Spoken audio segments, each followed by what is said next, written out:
Save big during Labor Day at Lowe's. Get up to 40% off select major appliances. Plus, buy more to get up to an additional 20% off. Shop even more savings with 3 Stay Green 1 cubic foot vegetable and flower garden soil bags for $10. This Labor Day, take care of your home for less at Lowe's. We help, you save.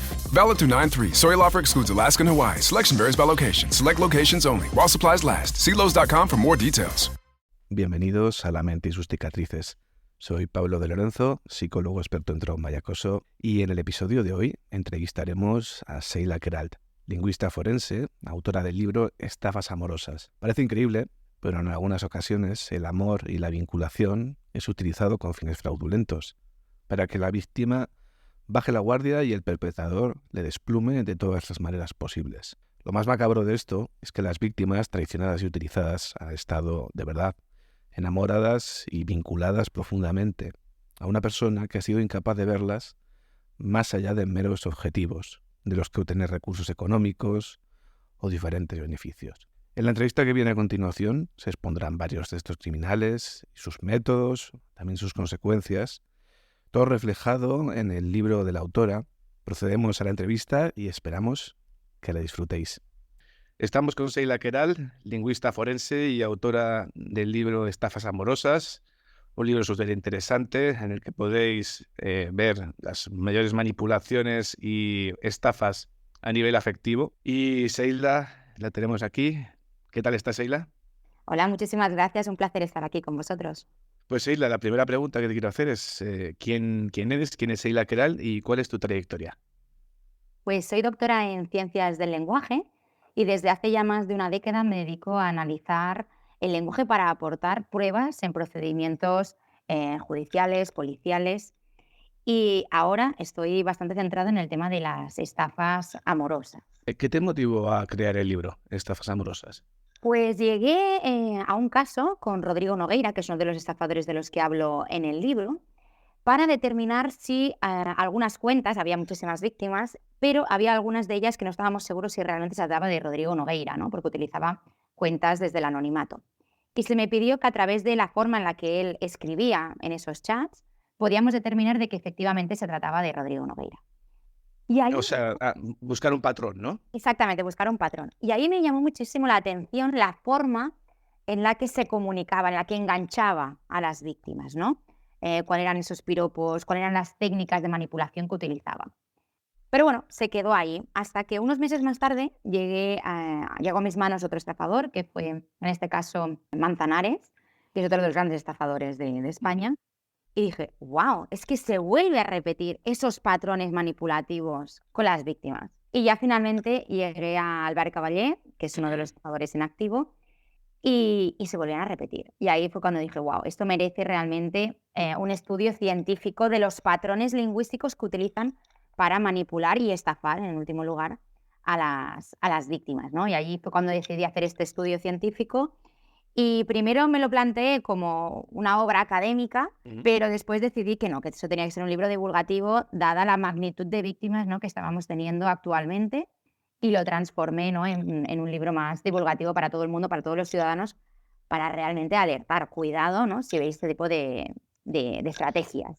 Sí, seguro además que me habrá salvado o ayudado a salir del engaño a más de una persona.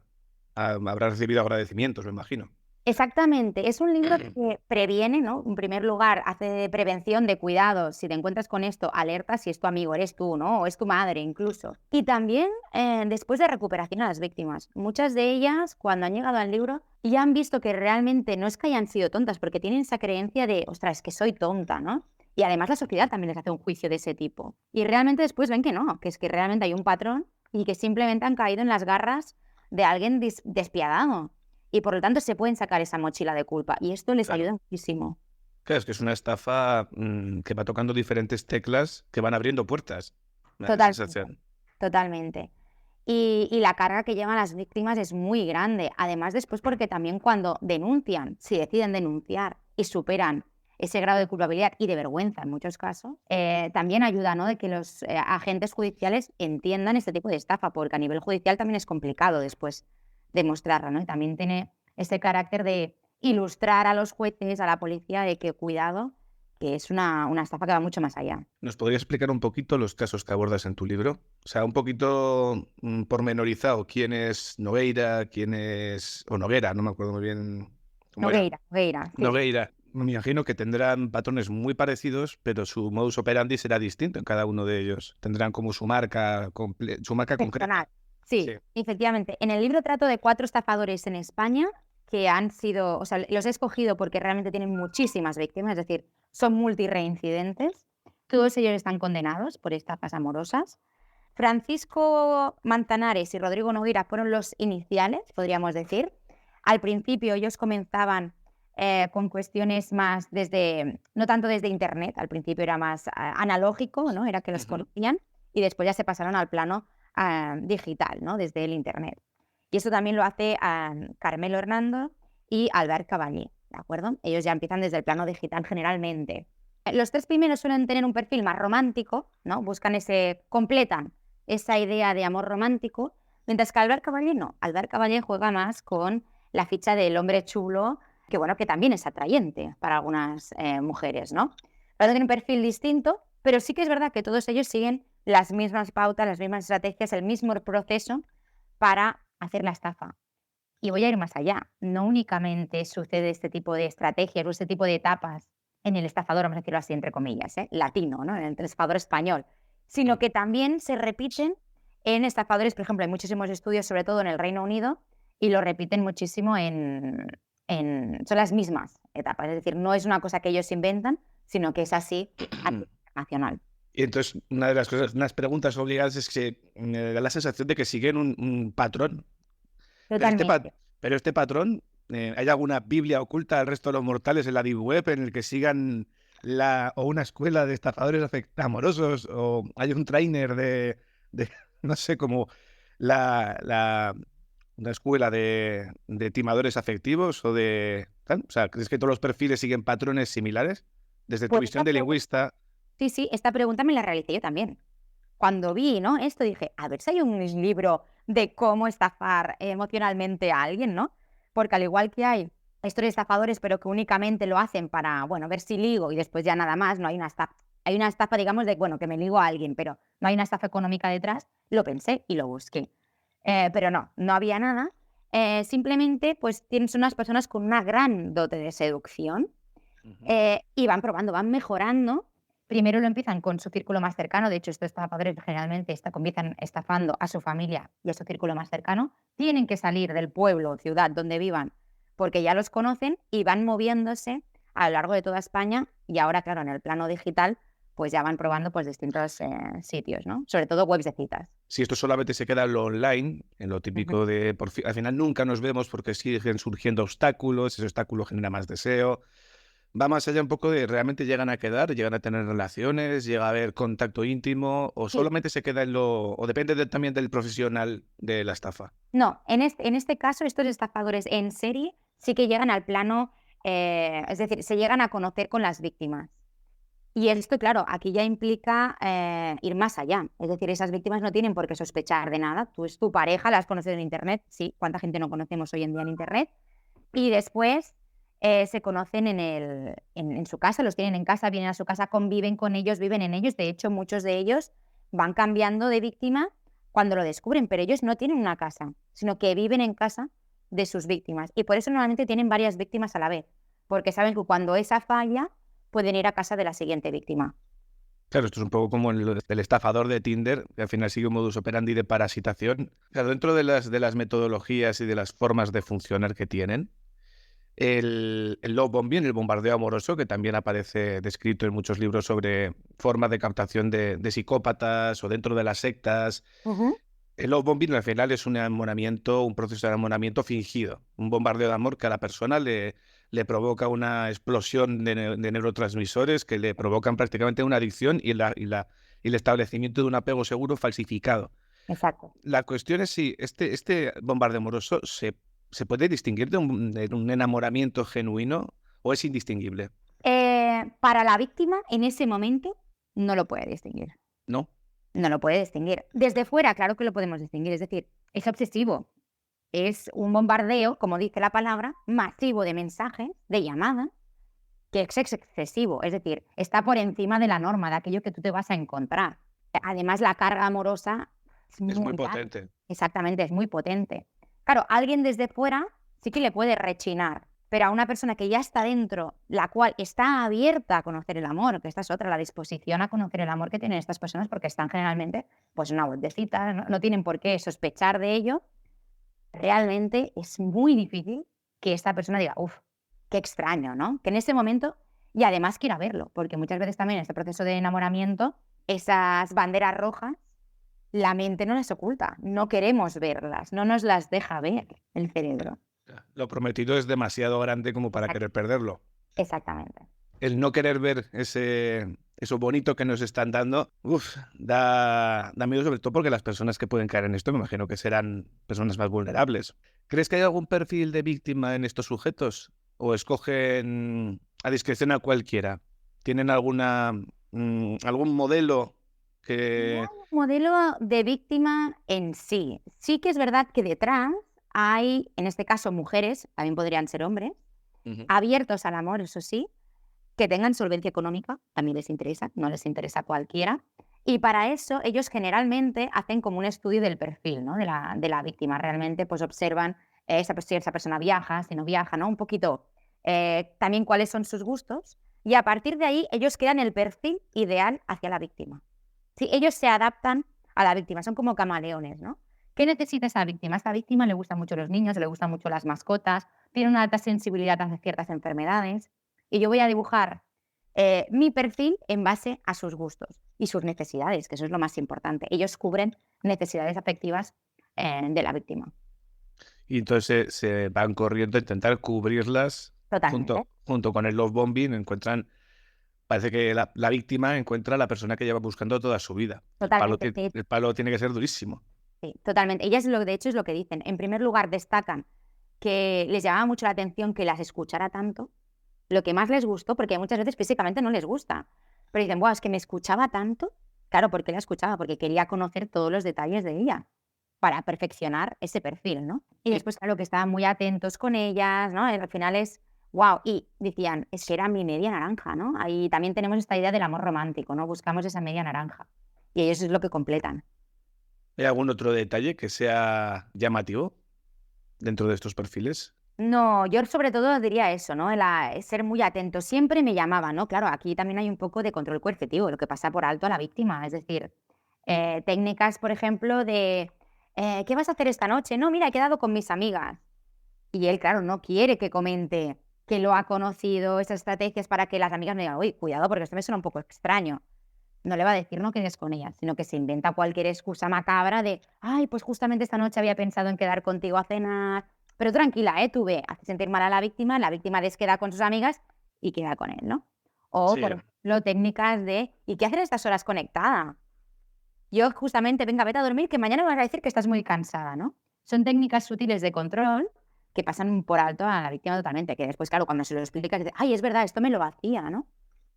He oído más veces la palabra o la expresión control coercitivo. ¿Cómo lo definirías? ¿Qué componentes tiene? El control coercitivo sería aquella forma en la que se está vigilando constantemente a la víctima, pero de forma indirecta. Es decir, tú no le dices a la víctima directamente, no te pongas esto, no vayas a tal lugar, no quedes con tal persona, sino que de forma indirecta haces que la víctima decida, de forma involuntaria, hacer esas acciones que tú le estás diciendo de forma indirecta. Eso también se hace, por ejemplo, mucho en el tema de maltrato, ¿no? En víctimas de violencia de género también es una técnica muy común. Sin inyección de culpa y que la propia persona te mande las fotos sin que se las pidas. Exacto. Sí, lo de enviar el GPS, ¿no? La localización de GPS, etcétera.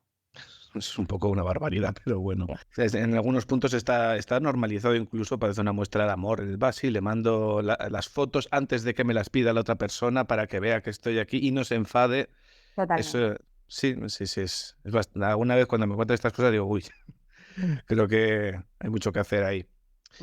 Y respecto a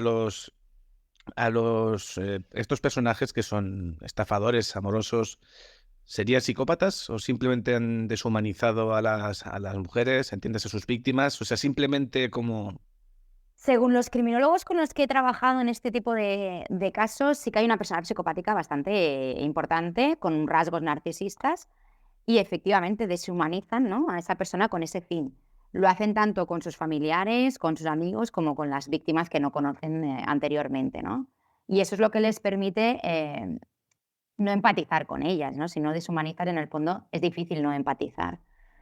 Cuando después ella le recrimina, ¿no? Es que me has dejado en la miseria. Claro, estamos pensando que no únicamente le está engañando en el plano amoroso, sino que económicamente también. Hay víctimas que se han Claro. llegado a hipotecar, que no solo ella, sino a su familia también han hipotecado pidiéndole ese dinero. Y claro, la sensación de culpa después es brutal. Si no fueran psicópatas, si no tuvieran ese perfil narcisista, no podrían con esa culpa que les está transmitiendo la víctima. Sí, no, me imagino que este Ellos tipo estafan a quien puedan, es el modus de sí, vida, que ellos no trabajan, es simplemente se como dedican a eso. De profesión estafador. vale, Sheila, ¿y qué proceso o fases siguen estos estafadores amorosos? Que comentas además que se ha visto que este proceso y estas fases se replican incluso en países anglosajones o en cualquier otro lado.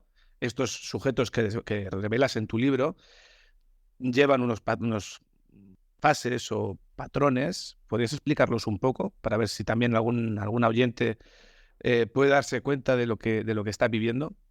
Sí. Mira, hay 4 fases principales. La primera sería la captación, y si no tienen éxito en la captación, la estafa no va a tener éxito. Y por tanto es la más importante en la que invierten más esfuerzos. A veces uno tiende a pensar que la fase de estafa, ¿no?, donde realmente te piden el dinero, es donde ellos invierten todos los esfuerzos, pero no, es en la primera fase. Es donde tienen que establecer esa confianza, ese vínculo con la víctima. Para ello utilizan, punto 1, el anzuelo, es decir, cómo la pesco, eso que hablábamos antes de ese perfil que voy a crear en base a las necesidades que tenga la víctima. Las adulaciones, ese amor eterno que ellos te postulan, ¿no? Te lo voy a dar todo. Esa reciprocidad. Ellos ahí empiezan a, a darle a la víctima aquello que necesita. Oye, es que me ha pasado eso, pues yo tranquila que estoy por ti. ¿Por qué? Porque después cuando él necesite tu ayuda, tú tengas ese sentimiento de yo tengo que hacerlo porque él lo ha hecho por mí. ¿De acuerdo? Es necesario. Después esa incapacidad de decir no. Muchas veces lo que hacen es hacerte peticiones mucho más grandes, a las que tú dices: "Es que yo, aunque quiera, no puedo", pero después te va a hacer una petición, y él lo sabe, más pequeña, en que como tú ya le has dicho que no a la primera, porque eres incapaz de realmente decirle que sí, no te puedas negar a decirle que no a esa petición, ¿de acuerdo? ¿Esto tiene algún nombre dentro de la manipulación en marketing, por ejemplo, así? No te Esto sabré decir si hay un nombre, un término concreto. vale. Esto me suena a un tipo de manipulación, bueno, un tipo Sí, a veces lo que de dicen de las persuasión. de que cuando te dicen: "Si tienes que decir no 3 veces sí, después ya tienes que decir sí". Es parecido, pero no llega a ser lo mismo. Después también una técnica que está muy relacionado con esto, que se diría de, ¿cómo se dice? Se dice, es un término en inglés, door, the smash door, algo Ah, así. sí, el pie en la puerta. Sí, el pie en la puerta. Podría ser eso, quizá. Es que había una guía de términos, que era el dedo en el engranaje, que es que te van metiendo dentro del proceso en el que te invitan a cosas, te invitan, por ejemplo, a una quedada, un grupo de gente, y te harán tan bien que luego en la siguiente propuesta tú ya no puedes decir que no, te lo ponen tan difícil decir que no, Claro, que te están metiendo directamente dentro de todo el sistema. sí. Claro, es que utilizan este tipo de cosas que al final tú te ves como encorsetado, ¿no? Es decir, no puedes salir, ¿no? No puedes salir. Y después también lo que hacen mucho es repetir ideas, ¿no? Ciertas ideas. En esta fase las ideas suelen ser amorosas, es decir, yo es que soy muy sincero, tienes que confiar en mí, yo solo busco a alguien con quien poder confiar, para mí la sinceridad es lo más importante.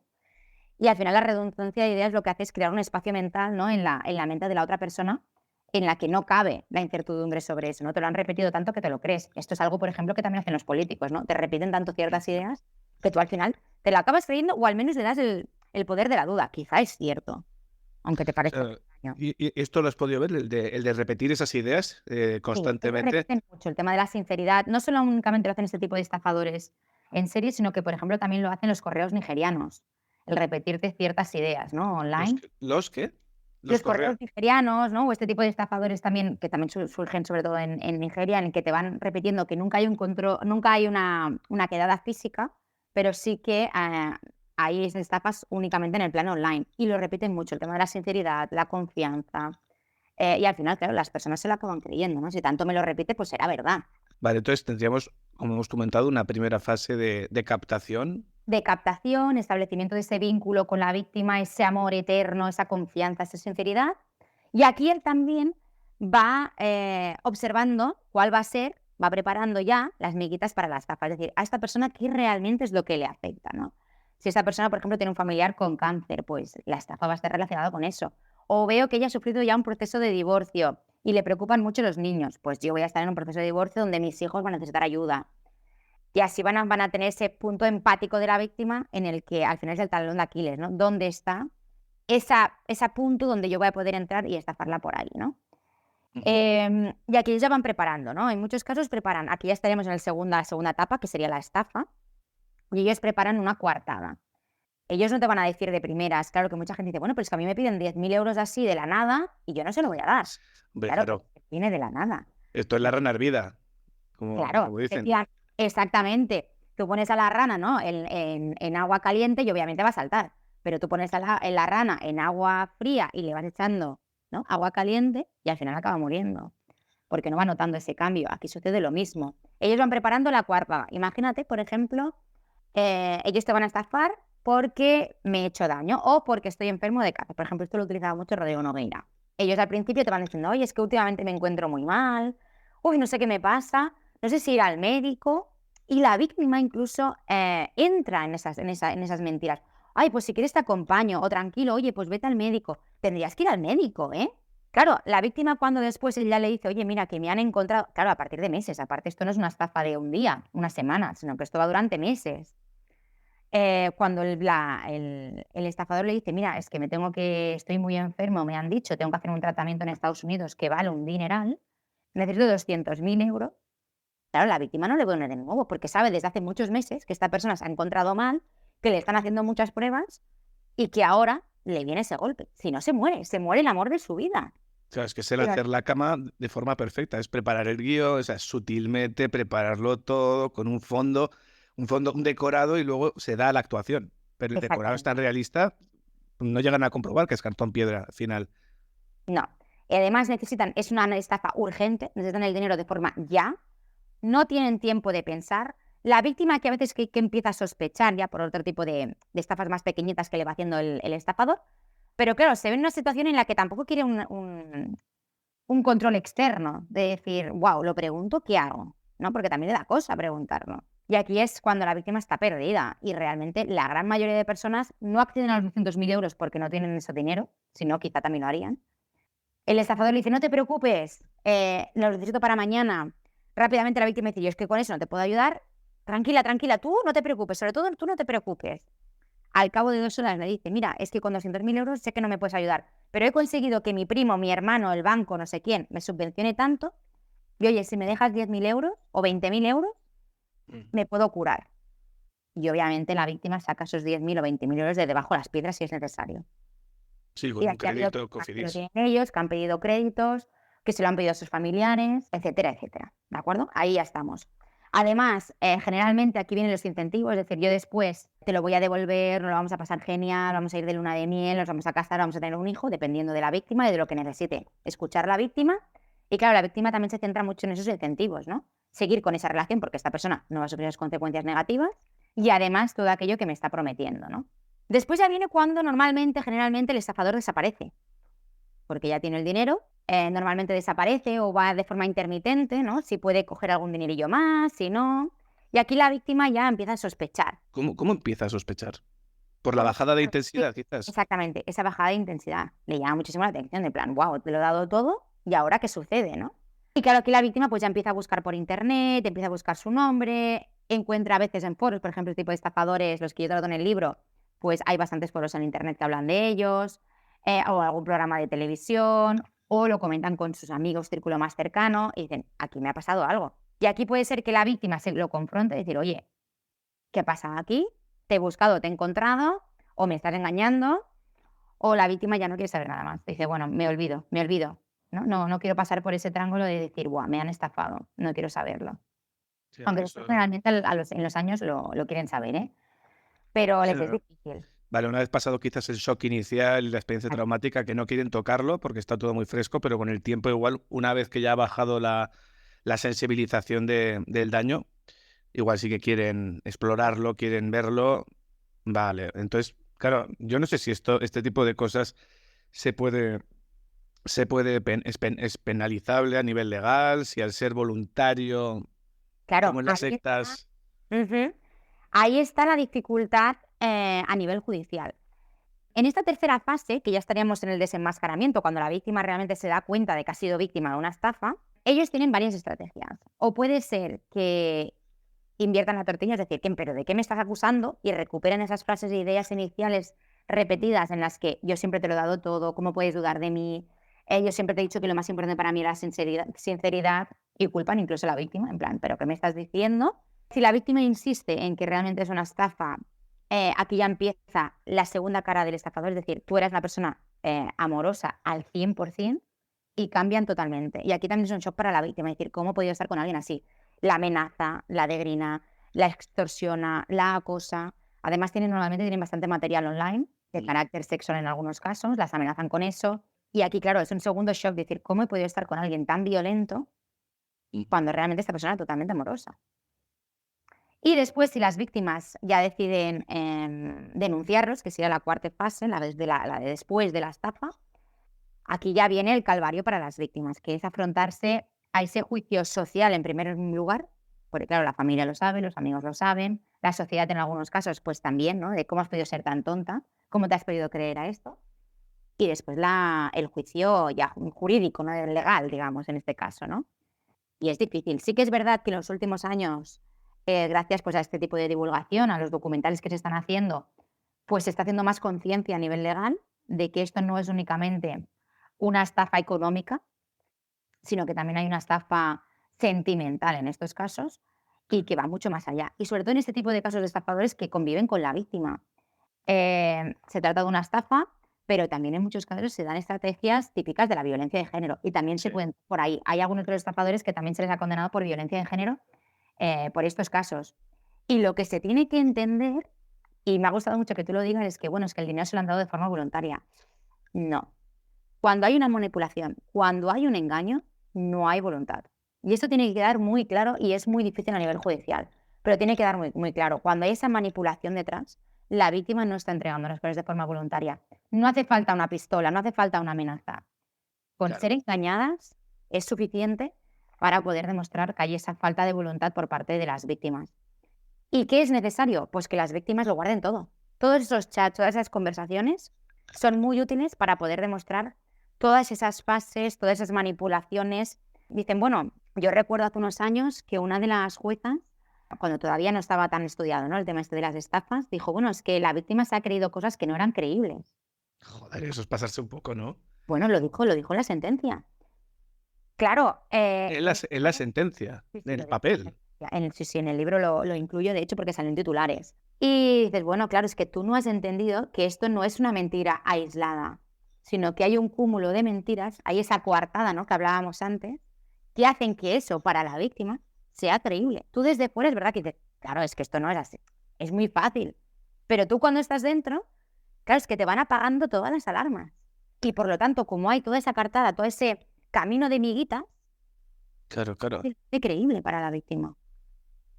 Claro, igual, o sea, para alguien que está fuera es irracional, pero esta persona ha construido todo un sistema de racionalización de todos esos comportamientos que hace que la víctima se lo crea por narices o cuadre. Aparte de que eso es un efecto inversor total. Han invertido tanto tiempo, tanto esfuerzo, tantas ganas de creérselo, que no puede ser que esto de que tenga cáncer y me esté pidiendo algo tan grave, esta persona tan maravillosa, sea mentira. Por narices le tengo que creer y le voy a ayudar. Y lo trágico es que es así. O sea, bueno, claro, y lo mejor que le puede pasar a una de estas personas, por decirlo de alguna manera, a una de estas víctimas, es que quiera que corte con él directamente y no entre en esa fase ya de maltratador de tipo psicopático, de culpabilizador, destrozando el apego de la víctima, porque ya entramos en prácticamente destrucción psicológica. Totalmente. De hecho, algunas de las víctimas decían que era peor que la muerte de un familiar próximo, este tipo de estafa. que claro, después el vínculo ese de confianza con sus amigos no podían, incluso les pedían el DNI, que no querían Ah, conocer sí. otro tipo de amor. Claro, A los claro, amigos.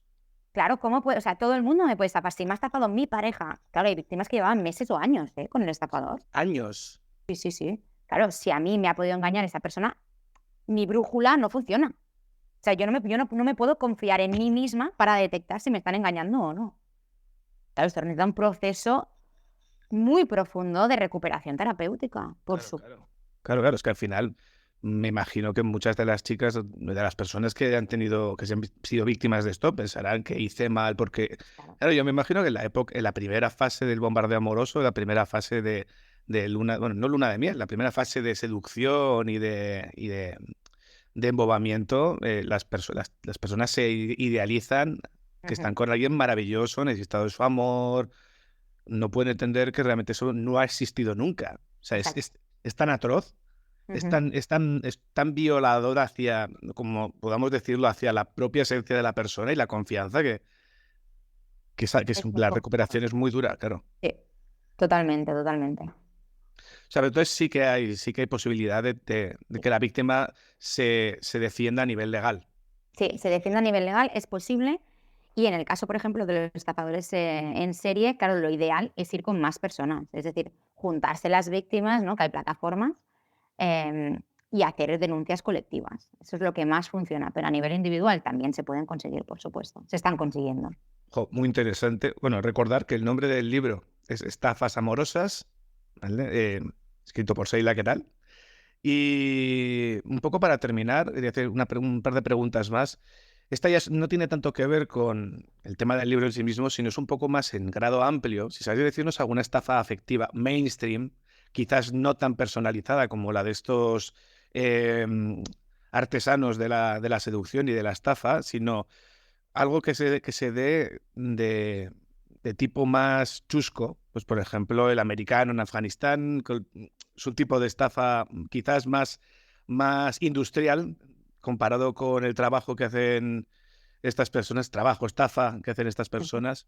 ¿Con qué nos encontramos ahora? O sea, ¿cuáles son las principales? Si nos puedes explicar un poco, porque ya me he encontrado gente que ha pasado por estos Sí. procesos.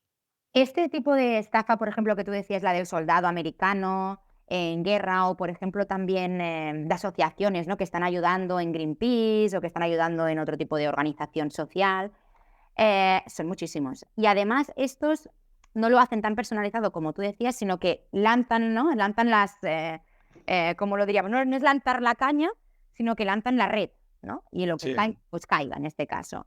Aquí no hay un contacto físico, pero realmente caen muchísimo. Es decir, los números son escandalosos. O sea, y claro, y la gente que denuncia, pero gente que no denuncia por vergüenza o porque no se ha enterado que ha sido víctima, wow, es increíble. Después también hay otro tipo de estafas que también se está haciendo de suplantaciones de identidad por voz, por ejemplo, que también analizamos. Pero Eh, ¿cómo se daría eso? Es decir, ¿tendría que parecerse la voz a la de la persona o cómo va esto? ¿A llamar, por ejemplo, al banco para pedir el cambio de algo? sí, por ejemplo, lo que hacen es grabarte mínimamente con muy pocos segundos de voz. Son capaces de reproducir tu voz a través de mecanismos de inteligencia artificial. Ay, la Y hostia. pueden llamar a un familiar tuyo, pueden llamar al banco y contratar un servicio, pueden llamar a un familiar y pedirle dinero porque está en una situación extrema.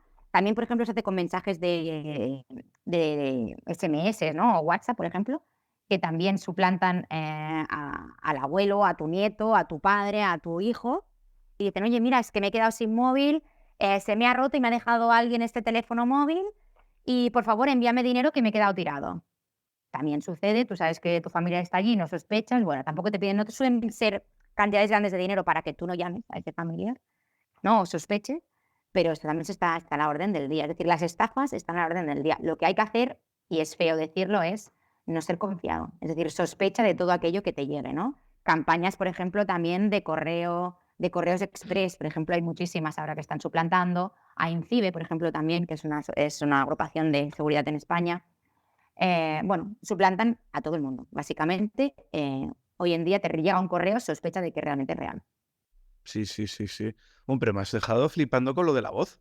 Ujú. Claro, yo ahora mismo estuve viendo el otro día que para para las personas que se dedican al doblaje, yo no sé si vienen tiempos difíciles, porque ahora mismo la inteligencia artificial es capaz de coger la voz de un actor en su idioma original, con su tono de voz, sus matices, todo, y traducirlo a un idioma automáticamente, como antes traducíamos textos con Google, pues ahora te traducen la voz. Eran actores de Aquí no hay quien viva, Ujú.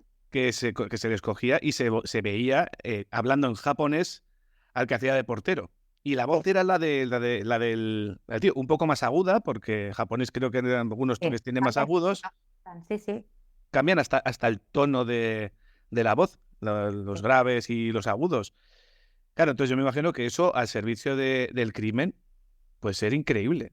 Es increíble y estamos todos galopando, ¿no? A ver cómo combatimos esto, porque la verdad es que es terrible. Hace unos años que ya hace algunos añitos, que comenzó esto, pero claro, las técnicas de perfeccionamiento son increíbles y es decir, cada vez es más complicado distinguir la voz real de la voz producida por inteligencia artificial, ¿no? Desde vuestro laboratorio, ¿cómo lo soléis hacer? ¿Ya con análisis de las ondas o cosas así? ¿O Tenemos herramientas que nos ayudan, que están entrenadas, y después también tenemos la parte más, vamos a decirlo, manual, para que nos entendamos todos, más lingüística, ¿no? Más de, bueno, realmente esta persona diría estas palabras, realmente esta persona hace este tipo de pausas, tiene este tipo de entonación, o vamos a dar muchas más pistas para que no mejoren por ahí, pero sí que hay algunas cuestiones que todavía no son capaces de realizar, ¿no? Pero a la voz, digamos, del profano, ¿no? De alguien que realmente no va a analizar al detalle eso, perfectamente es creíble. Bueno, como hemos comentado antes, el consejo que das a nuestros oyentes es el hecho de ser un poco desconfiado para no caer en estas estafas, ¿no? O Totalmente. sea, si recibimos un mensaje de nuestro banco pidiéndonos que pongamos las claves a través de un email poco tal, no, siempre mejor confirmar telefónicamente, por Exactamente. ejemplo. Y no en el teléfono que te dicen en el mail, sino buscarlo por Sí. internet y llamar al teléfono que sale oficial y preguntar si realmente es así, ¿no? O, por ejemplo, paquetes. Claro, con paquetes, mensajería también hay muchísimo, porque claro, todo el mundo estamos esperando un paquete. Mm. Pues también utilizan mucho eso, realmente, pues observar si realmente tú lo has pedido allí, ¿no? Y Claro, bueno, claro, claro. directamente a la empresa. Pero es que hay estafas por todos los lados. O sea, el otro día, por ejemplo, tenía que mirar una cosa del SEPE y para mirar el teléfono del SEPE buscas en Google y lo primero que te aparece es, te buscamos, ¿quieres el teléfono del SEPE? Te damos el teléfono, te contactamos con el SEPE, contacta con el SEPE. Llamabas y el teléfono al que llamabas era un teléfono Madrid y pedías, sí, quiero hablar con el SEPE. ¿Por qué? Pues das las razones de tal y te dan y directamente te ponían en contacto, te enlazaban con un número, pero el número con el que te enlazaban automáticamente parece como que te están contactando con el SEPE directamente, como porque es el teléfono oficial, pero en el fondo te están poniendo en un teléfono que te cuesta 7 minutos, Total. 7 euros la hora. Y es la primera búsqueda que aparece patrocinada en Google. Sí, sí, no, O no, sea, no, o sí, sea, sí. no caímos porque lo miramos en Google, nos pareció muy raro y digo, pero es la leche, hay que tener bastante cuidado con lo que nos podemos encontrar por todos los lados. Totalmente. Y para todas aquellas personas que crean que pueden necesitar los servicios de una lingüista forense por tema de periciales, por tema de seguridad, ¿quieres contar un poco cómo pueden contactar contigo? ¿A través de a qué teléfono pueden llamar o a qué mail pueden escribir si quieren solicitar tus servicios? Que no sé si harás los temas online o tiene que ser todo desde la zona donde trabajes. No, la verdad es que puede ser online. Nosotros la mayoría de las consultas las hacemos online. Si es necesario, hacemos una quedada, videollamada incluso o presencial. Y se nos puede encontrar rápidamente si buscamos en Google Laboratorio SQ Lingüistas Forenses o a través del correo electrónico sq.lingüistasforenses@gmail.com. Y también estamos en las redes sociales principales, ya sería Twitter, en Instagram y contestamos bastante rápido, vamos a decirlo así. Y sobre todo eso, tener preparado pues el material que queréis Ujú. saber, pues, quién hay detrás de un mensaje anónimo. Si hay, pues, técnicas, por ejemplo, en casos de este tipo, ¿no? Pues guardar todo el material, sobre todo, guardarlo todo, todas las llamadas, todos los correos, todos los chats, se Ajá. tienen que guardar. ¿Vosotros trabajáis sabiendo quién puede estar detrás de mensajes anónimos, desde números? Por ejemplo, imagínate que alguien ha cortado hace medio año con alguien y está recibiendo unos mensajes desde un teléfono X.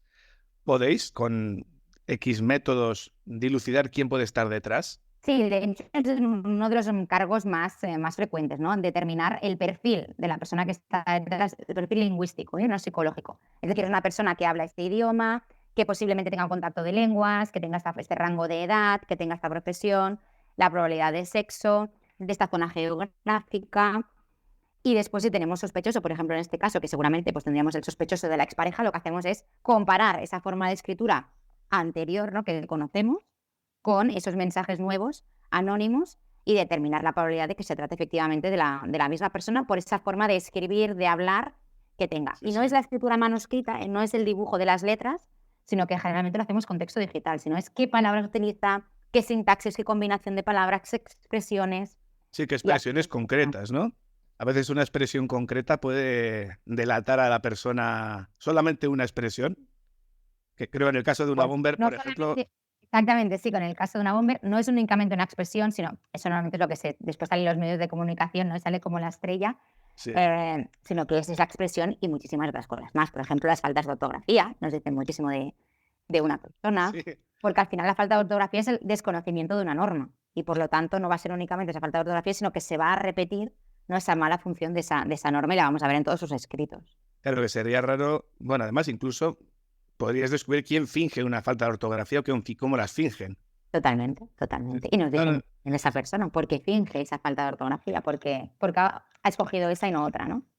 joder, muy interesante, muy interesante. Pues Sheila, muchísimas gracias por estar hoy con nosotros. Esperamos tenerte pronto de nuevo con otro tema de actualidad, que este es súper interesante. Recordar a nuestros oyentes, el libro Estafas Amorosas es súper interesante, es muy ameno de leer y seguro que aprendéis mucho y que lo vais a disfrutar. Muchas gracias, Sheila, A vosotros, un placer. y hasta la próxima. Hasta aquí llega la entrevista de hoy.